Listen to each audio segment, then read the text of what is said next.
Let's see the nut draw. Nah. Well, we have a turn 1 play and a turn 2 play. That's pretty great. I don't know if I like Nasher against Magmar. I guess it's pretty good if you're just pushing face. Kind of tempted to replace this and the Healing Mystic, because I'd rather just rely on this into this. I mean, the Jade Monk's not great either because it dies to the Bloodborne spell, but it gets 1 turn of being alive before Varth can pump up and attack it. So let's do that.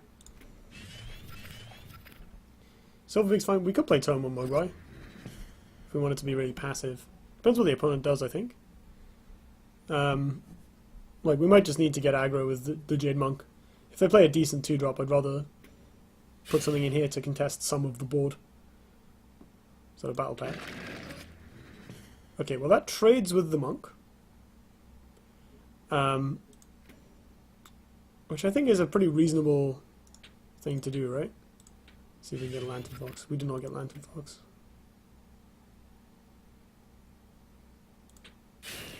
Yeah, I think I'm happy to let it trade. Oh, I guess if we miss Dragon Seal, this doesn't die, right? But then, what's the point? We get 2 for 1 because Varth just hits it and takes 5. Considering how much this card can do, I mean, we have a Force Field minion in hand. It is quite neat for us that those trade cleanly, and we deny the opponent the mana tile in the process, of course. Grow seems like a really good card in Gauntlet, though.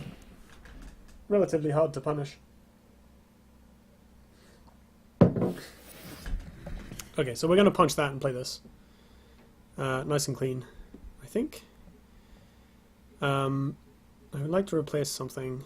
What is it? I would love to develop this Mogwai at some point in this game. It is possible that point is now. We just play it here. Move up, punch this. But I think I'd rather play the minion that's just that much more impactful.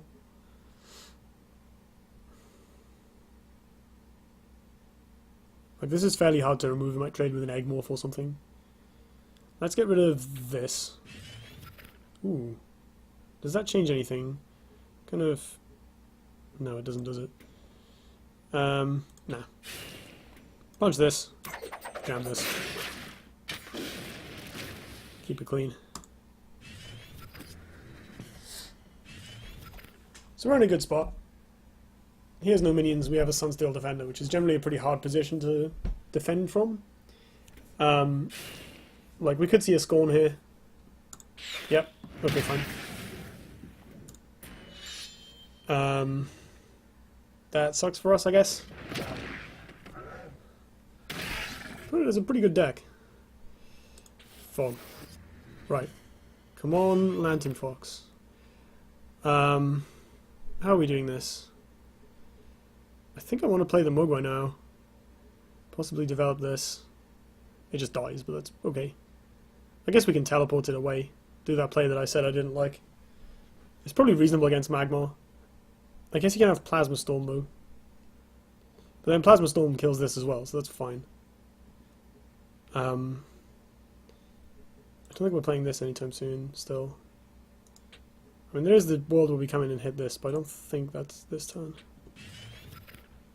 That seems better than the other options we have. Still gets wrecked by Plasma Storm though, which sucks. So you're going here. Am I just in the business of assuming my opponent doesn't have a Plasma Storm? I think I might be. I think I'd rather protect this. Like, maybe I just don't take the mana tile. But then, it probably still dies, right? It dies to all sorts of things. I don't think it's worth being precious about it. I think I'm just going to deny this tile and play Assassin, like, here.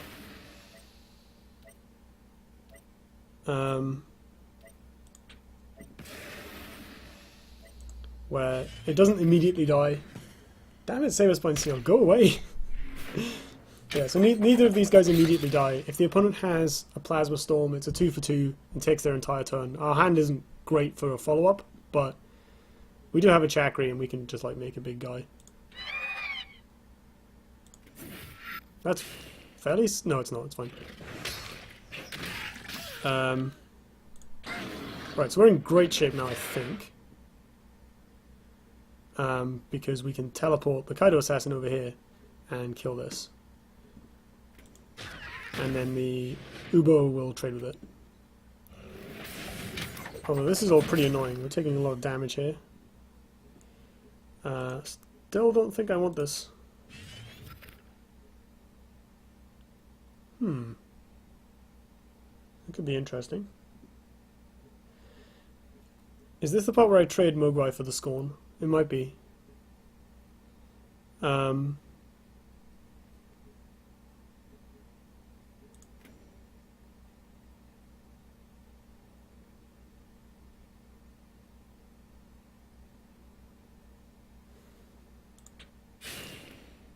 Let's assume that it is, because unless we draw something really good. That is really good. We can't use it though, because we're just that little bit too far away. It's really annoying. I think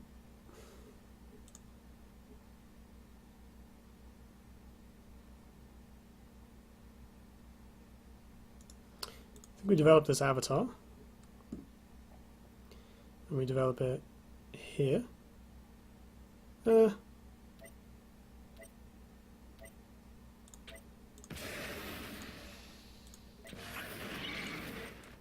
this. Kill this, sadly. I think we don't do that.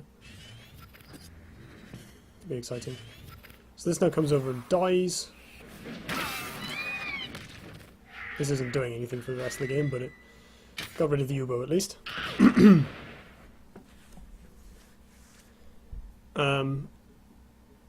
So we have some ability to deal damage with Dust Whaler.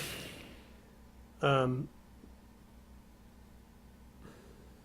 it has a lot of cards in hand. I mean, we're sort of even with them, but we're behind on tempo. That's pretty good. I really want inner focus. So if I play the Dust Whaler there, I can hit this with Reva. This in the corner. And then trade the Chakri for the Hailstone Golem, which is like okay. Before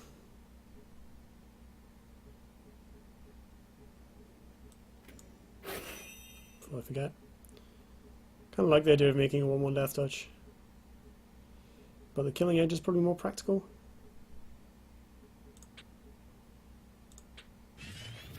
Ooh, that could be good. Emphasis on the could be. It doesn't actually do that much here. I think I prefer the Whaler, to be honest. Weirdly.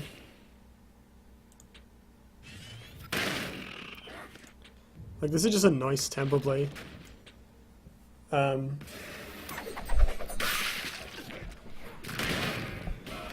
We're not in fantastic shape, but we do have we have a bigger hand than they do. Our life total's low, but not that low, and we do have a provoke in hand. It will die immediately, but that's kind of okay to some extent. Like, we have this plus this, although we don't have any way of getting it out of the corner, so it probably only has a pretty limited lifespan. We probably have to get rid of this Oni at some point as well. Dust Whaler is pretty good because it's hard to position around it. Oh no. Okay, that changes things. Okay. Well, our flyer beats their flyer. It's not bad. We can kill the claws with this plus, well, this, I guess. Probably going to have to be, isn't it? We can play Kron to protect ourselves a bit. We can do Kron plus Crimson Oculus. I don't like that so much. I think we need the Key Boulder instead. Healing Mystic, that's good. That's good to have. Where are we running to? Over here, probably. Split the forces somewhat. So Key Beholder comes behind. Immobilize this thing. Oh, that's gonna... Oh, no, maybe not.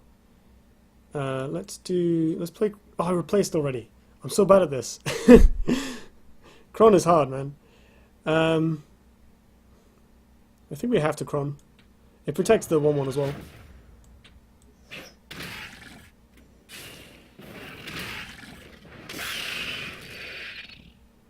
So, what ruins us? Mechanical War Beast. Iridium Scale's pretty good. The real question is, do we win next turn? I think so. But it's like, oh. If the opponent doesn't have anything, so that kills the Cron, that's fine. He did his job. Please don't mechanical me. Okay, good. That's a good sign. Probably means we're not dead. That's fine. Do we get there? Okay, maths time. You're on 9, 3, 6. Oh my god, yes.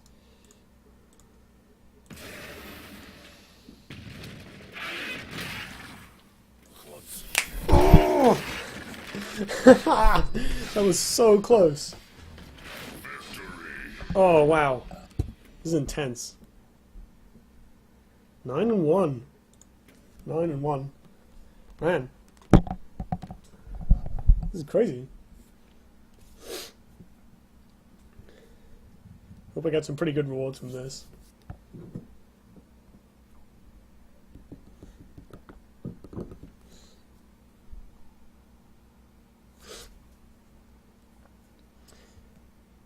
So we're seeing this is obviously entirely possibly just a small sample size, but we've seen some Magmar, obviously we've seen a Reva, an Abyssian, who his deck didn't actually seem all that strong. Like we were winning pretty hard for that. I'm just trying to think of like which decks are typically, which generals are typically at this rank. I'm surprised we haven't seen any Fae recently. I think we've played against one during the run, one Fae player. No, here's the mirror. Not a massive surprise. We're going first, which is probably good. It does mean she gets the first key beholder down, which is almost certainly bad. Do I get punished for playing this? Like, I sort of want to... I almost want to dig for specific cards. Like, this hand seems quite weak, right? I probably want the Saberspine Seal because it helps me kill stuff. I probably want this because it's a reasonable 3-drop. This is quite good in the mirror. But I'm probably going to replace it still. I think I replace one of the 2-drops and one of these two. Just because my 2-drop might just get killed by a Phoenix Fire. And I need to develop something else. Or immobilized by a key beholder and I need to develop something else. Although, with this hand, if she plays a key beholder, we're pretty stuffed. I think I'm going to keep this on that basis, so we can dig for some answers, on the off chance she has a good start. So let's replace this and... Let's say the Saberspine Seal. We have 2 copies. This card is strong in the mirror. I might honestly keep this and just try and stay on this side of my opponent.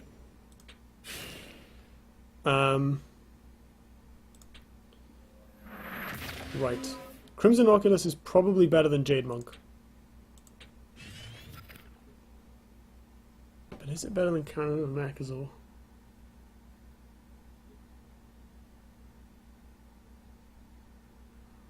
Do I really want to hold on to a Dust Wailer for the entire game? I don't think so. Okay.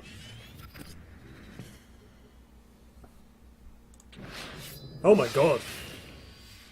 That's scary. And this shoots back at it. Now I'm really glad I kept this. What can we do? We want to play the Oculus because she can't kill it immediately. We can afford to play a 4-drop this turn. This guy's probably... Maybe this is better than the Oculus. It wins more territory. This probably isn't good enough. That doesn't really do anything yet, does it? Go on then. That's sweet for next turn. I think I'm just going to take this middle mana tile and just get really aggressive. Rather than developing the Oculus far away, where my opponent can just shoot it for a bunch of turns. The Nasher... Oh my.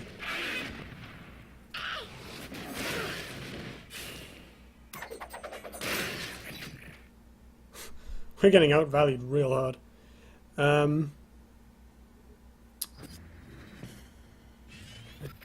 don't mind 4 Winds Magi here. I think it's better than the other options. I think I'll replace the Crimson Oculus because I can use this to heal the Magi next turn. So I think we go here, we go here, and we do this. We get one of the pings in. This is obviously a ranged minion, so if she shoots it, it will shoot back. And we threaten to remove the artifact with a spell next turn. And we still have a decent sized hand. And hey, Dustwailer came back. Knew you would, Dustwailer. Don't you dare. Don't you dare. Okay, good. We still have to kill this. I guess we can with Killing Edge. That seems fine. That almost breaks the artifact. Can we just get one more spell? I guess we can heal this in the absence of other options. Just replacing that. It's not a spell. So yeah, I guess Killing Edge Healing Mystic is the play, right? Pow! And I'm going to get nice and aggressive with the Mystic.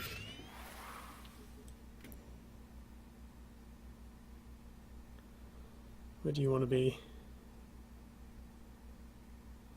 I don't want to close off my opponent's space if I can, but without exposing the Magi to too much immediate retaliation. Here is probably fine. We've got a pretty major tempo advantage at this point, so I should capitalize on it in some way. Come on! Why you gotta hit the good ones? Still, if she kills this... Alright, I think killing this is probably a correct play, right? Because if she shoots this, it shoots back. Whereas if she kills this... Oh no, I guess if she kills this, this just survives, because we can hit her in the face. I wouldn't blame her for either. Interesting. Please don't have another thing to play so I can... That's weird. Okay. Well, we're now in pretty good shape. So I'm going to come forward, hit her in the face, play Kron, then replace. Do it properly this time. I'll replace this crappy Golden Mantella. Actually, why don't I develop this first? So it's further away from my opponent.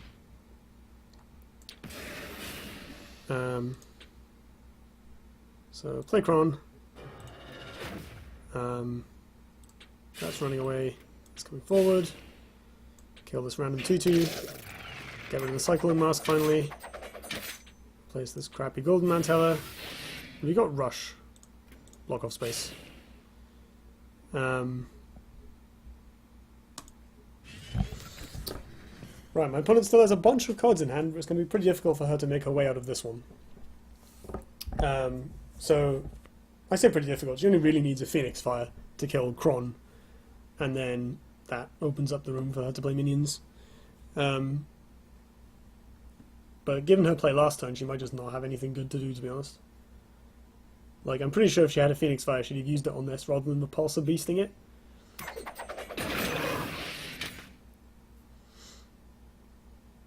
It's always a bit weird in Duelyst. This is an aside. Figuring out what cards are in your opponent's hand in Duelyst is a bit odd, because if you put them on not having a certain spell, whether or not you're right, they get to replace. So they get to look at extra cards every turn. Which means that it's entirely reasonable that they started out with no copies of that card in hand, but have since manufactured some. Because they're essentially drawing 2 extra cards a turn when all they need is that one. So do we have lethal? I think so, right? 8, 10, yeah.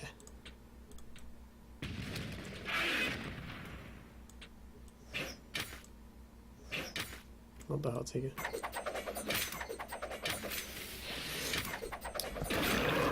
Wow.